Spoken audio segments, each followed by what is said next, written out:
Hey friends, good morning or good afternoon, whatever time of day I end up posting this and you end up watching it, but I hope it's a good one regardless.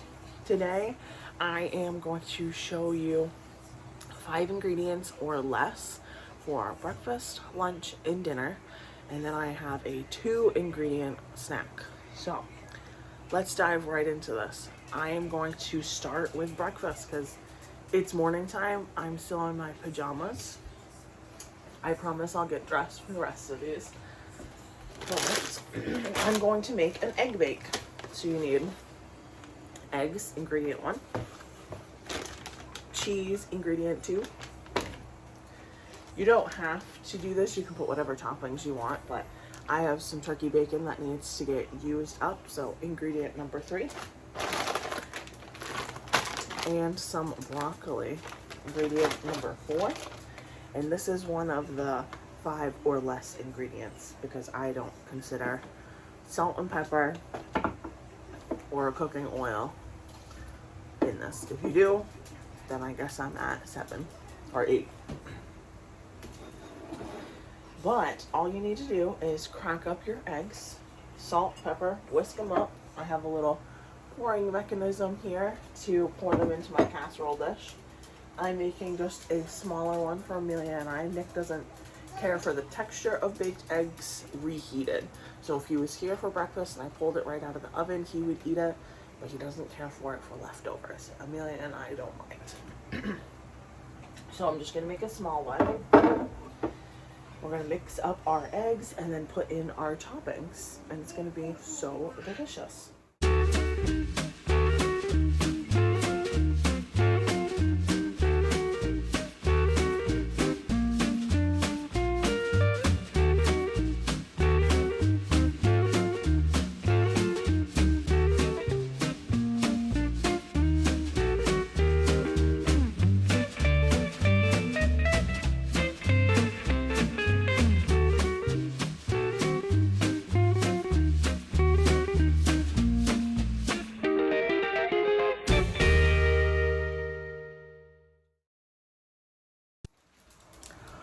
Alright, so at this point we are just waiting for breakfast. It's in the oven. You saw I just whipped up my eggs, seasoned them accordingly, little salt, little pepper, layered down my ingredients, my toppings, whatever you want to call them, the cheese, bacon, and broccoli in the casserole dish, and then I poured my egg mixture on top.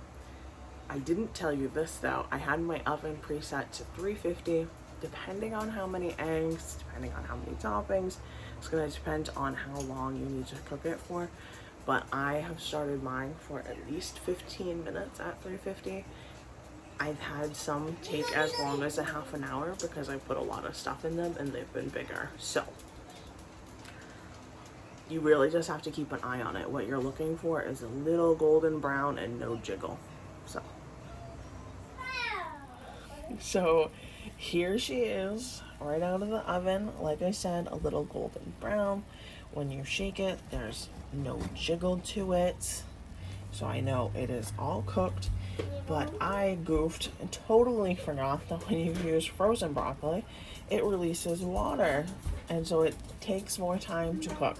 So this was at like 35 minutes in the oven. So if you use fresh broccoli or if you cook your frozen broccoli first and so the water is not going into your dish, then it will be a shorter amount of time. I have definitely done it like this, but I just spaced it when I told you the cook time. It does take about a half an hour. Tastes delicious. You don't taste like a watered down flavor. So I'm gonna chop this up and give it to that little ma'am before she goes crazy. Because this is pretty late for us to have breakfast. So I have cut this into 6 pieces. You totally could have gotten 9 out of this if you wanted to serve it with some fruit or toast or something on the side. Just fruit and toast is always our go-to for breakfast sides. I probably will still give Amelia an orange just because it's so much later for our normal breakfast. But I did chop her slice up and I put it in the fridge so it will cool off a little quicker. But I will let you see what she thinks of it when she gets it. All right, little ma'am, what do you think of this? How does it look?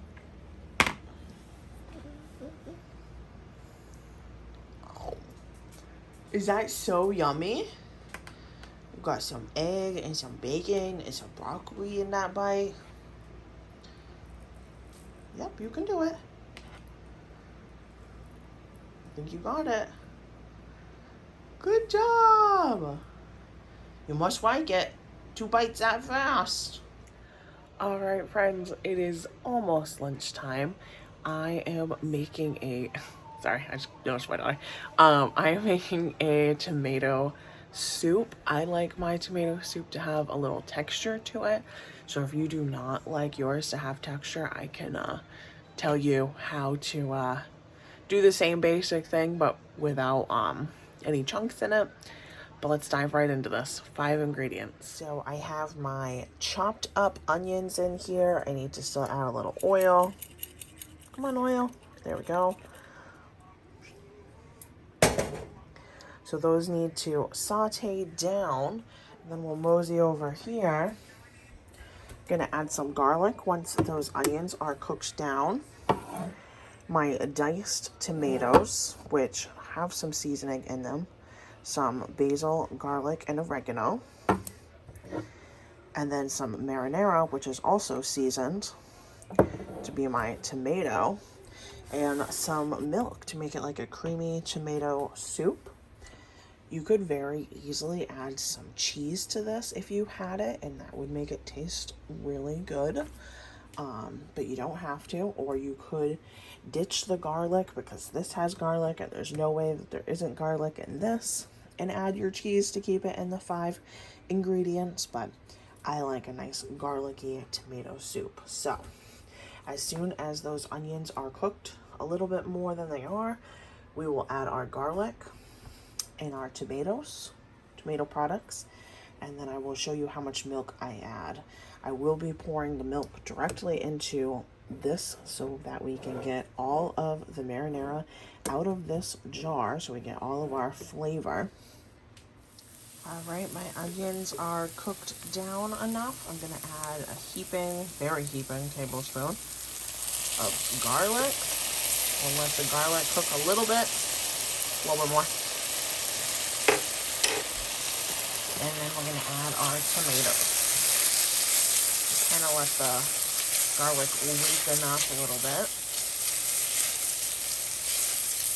I did already salt and pepper this since this is the only part that does not have seasoning, because the sauce and the stewed tomatoes have seasoning in them already, so I wanted to make sure I seasoned this with a lot of salt and pepper. Going to throw in my tomatoes now. I did turn my pot down to a little under 4. I have an electric stove, so a little under 4. Give this a little mixy mix. And I have to go open my jar of sauce, but I will be right back to add it in. So I have poured in my marinara sauce. I poured my milk, like a third of it, into the jar and shook it up so that I can get all of the flavor out. Like I said, I'm gonna pour this in, give this a nice mix, and see if it needs any more milk. But I'm thinking this is gonna look pretty good consistency wise. And so, like I said, if you did not like, or you don't like chunks in your tomato soup, you don't like any texture in it, you could do onion powder and garlic powder instead of the actual onion and garlic.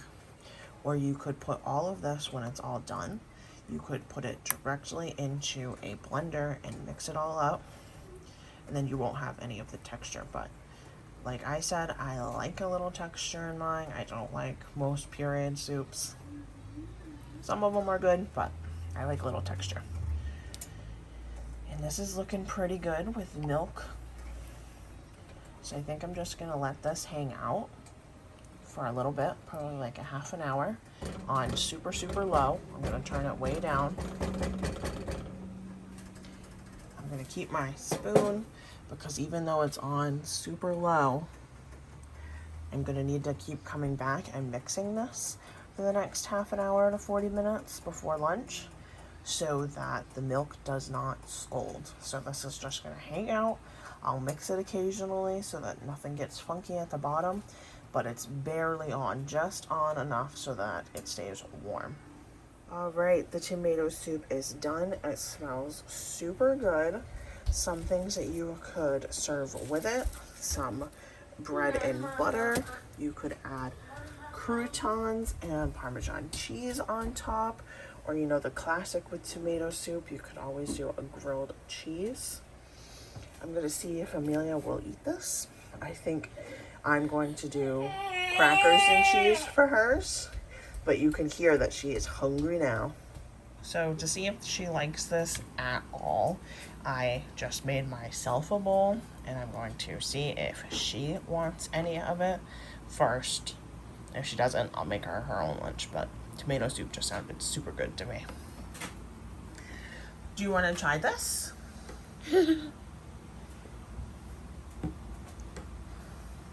You want to try a bite? No? How about one with a crouton? Maybe that one?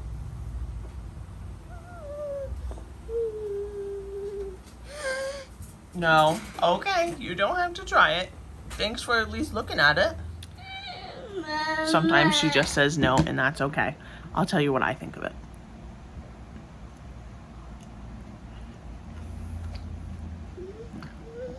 Oh yeah, that's really good.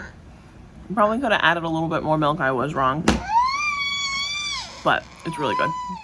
All right, so my 2-ingredient snack is I have a piece of toast in my toaster, and I'm going to top it with some hummus. You can do any flavor you want. You can do a savory one, you can do a sweet one. It's so good, and it really does fill you up. And like I said, you just toast it, smear it on top, just like you would anything else on toast or a bagel.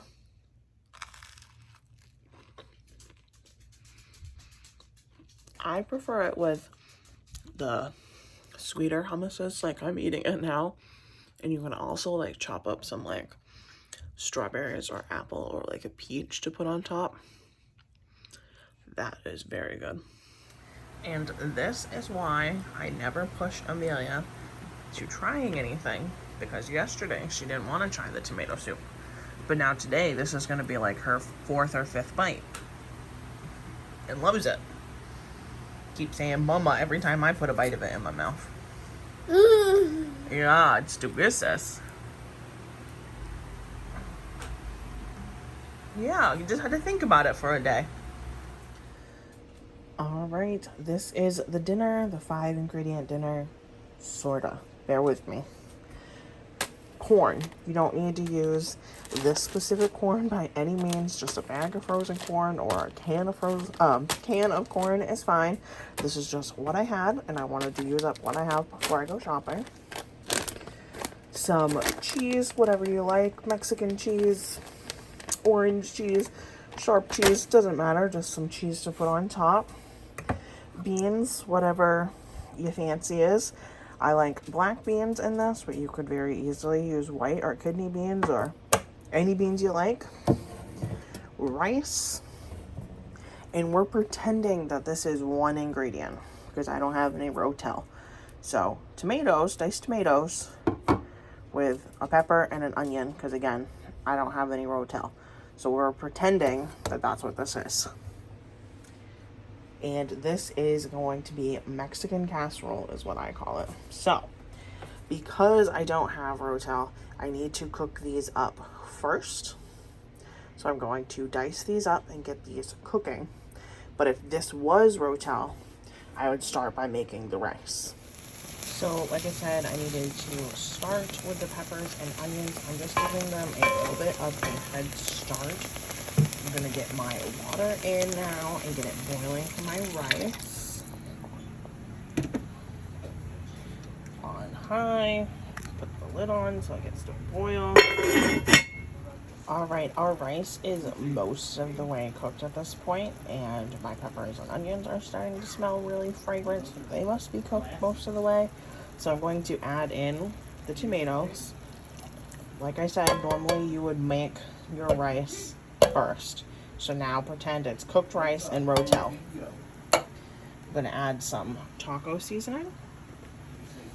You don't have taco seasoning, Rotel has lots of flavor in it, and you could just do salt and pepper, but I do think taco seasoning is a pretty standard household item.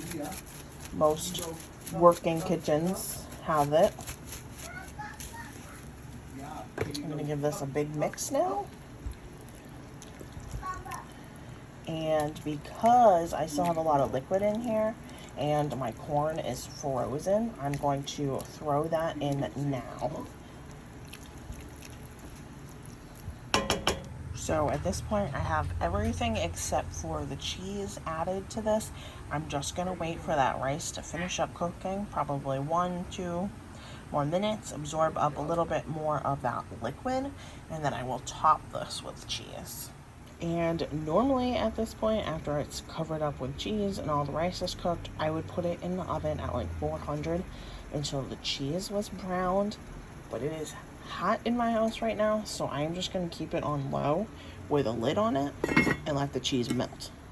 So this is melting enough for my very hungry family. We need to eat some food. This has turned into more of a taco soup, if you will, because I never put it in the oven, so it didn't release enough liquid, but it's still going to be delicious. I recommend making this and finishing it in the oven like I told you to. So do what Monkey says, not what Monkey does. A pleasant surprise, after it sat for a little bit, it became like my normal Mexican casserole. So that was nice to see how it's standing up. No liquid in my bowl. Hey friends, thank you so much for hanging out with me. I hope you enjoyed the 5-ingredient breakfast, lunch, and dinner, and the 2-ingredient snack. Hopefully gave you some ideas, some inspiration to use up some of the odds and ends you maybe have in your home, or something you want to try for dinner. Looking at the little ma'am. I want to say hi. You tell the people bye-bye. Thanks for watching. Bye-bye. Yeah, good job. Bye-bye. Thanks for watching. We'll see you in the next video. Bye-bye.